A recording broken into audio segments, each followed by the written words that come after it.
Let's move to linebacker. This is so. I didn't have the grade you did because I didn't think that grade was allowed.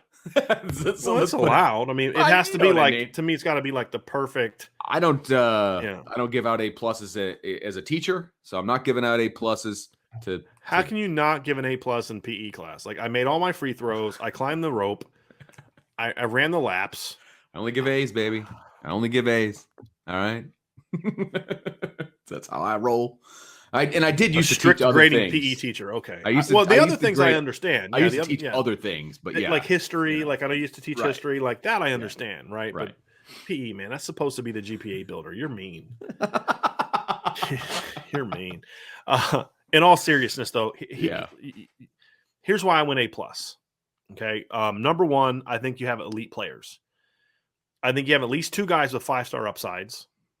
You have 2 other guys with 4.5-star upsides. So you have 4 guys with the upside of a top 50 recruit. Yeah.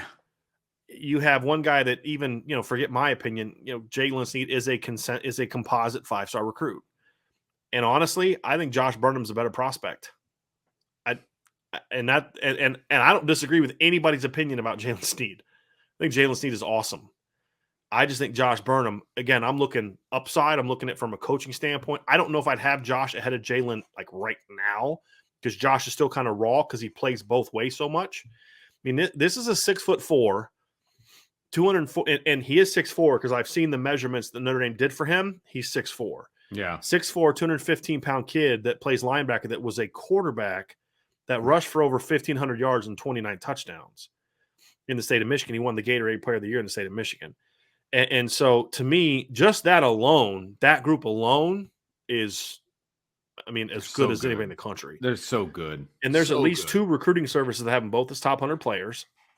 And to me, I view Jalen as a top 50 player. I view Josh as a top 50 player because you just don't see guys with his size and athleticism. Right. And I think there's a couple reasons why people don't appreciate his athleticism. Number one is where he plays. Right. And he's from Traverse City, Michigan. I don't know if that's a city that's necessarily prone to produce a lot of great players. And then the other part is he's not, because of COVID and stuff, he's not a guy that was able to go to a lot of camps and stuff. And so I don't think people really, and you watch him play basketball and you're like, that's a linebacker. I think the other thing I like is they complement each other so well. Josh is more of a power, rangy guy. Jalen is more of a rangy guy that can play with power.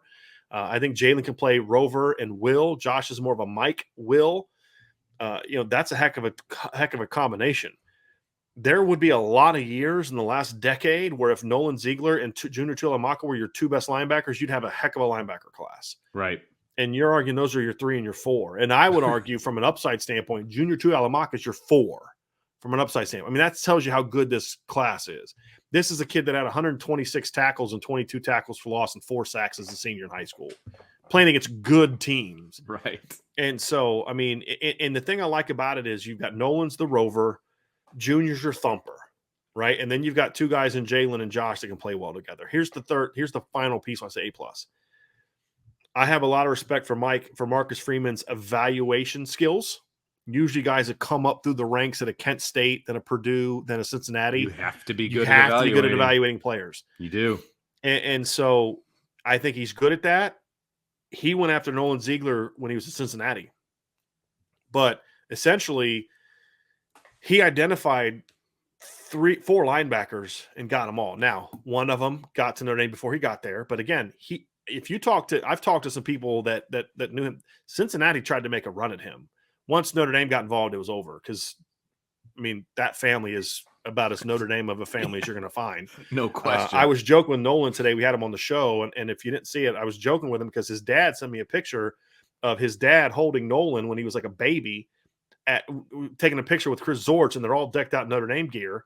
His grandpa played at Notre Dame. He had an uncle that played at Notre Dame. Like, he's had a lot of family members that played at Notre Dame. If Notre Dame offered, Nolan Ziegler was going to Notre Dame, right? Right. It doesn't – Rita or Sadie, my 2 dogs, could be the head coach at Notre Dame, and Nolan's going to Notre Dame, okay? So, but Marcus Freeman he pushed for him because that's the kind of sleeper that he normally goes after when he's, at Cincinnati. Like, let me find this sleeper kid that Michigan's not offering, Michigan State's not offering. Let me try to get this kid. Well, he didn't know that Notre Dame was going to offer.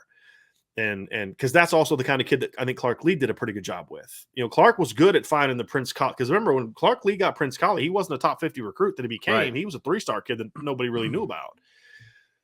And so you look at that, and then of course, as soon as he gets hired, he offers Junior Tuihalamaka, he offers Jalen Sneed, and he offers and he started making a push for Josh Burnham because Josh already had an offer.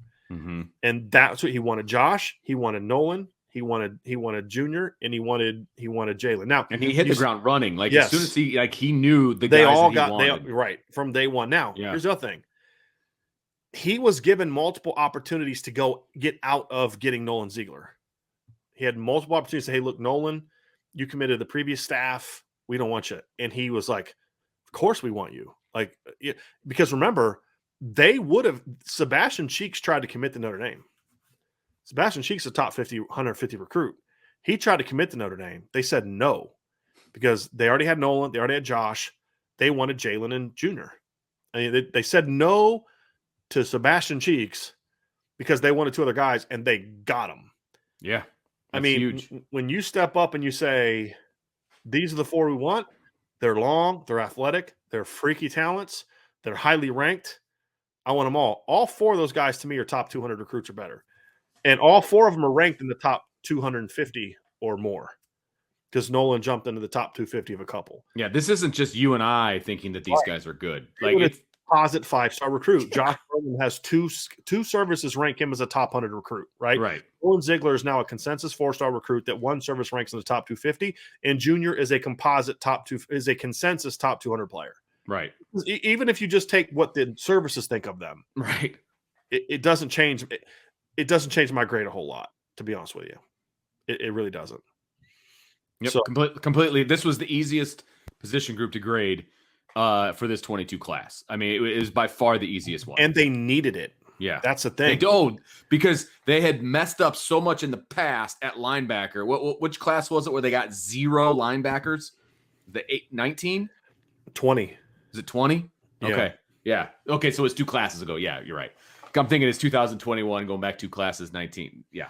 But yeah, you can't bring in 0, especially when they want to play this. Now that they want to do 3 down, you need more linebackers than what you had. And you want to rotate a lot. And you want to rotate a lot. That's exactly right. Yep. So this was, not only was it huge to get the numbers, which is one part of the grade, but it was also huge to get the guys that they got, which is a huge part of the grades. And they fit the defense. Exactly. That's the part. They all fit the defense. I mean, I'm sitting there thinking, looking at future schedules, and I'm like, man, I don't know if Junior can play great in that game.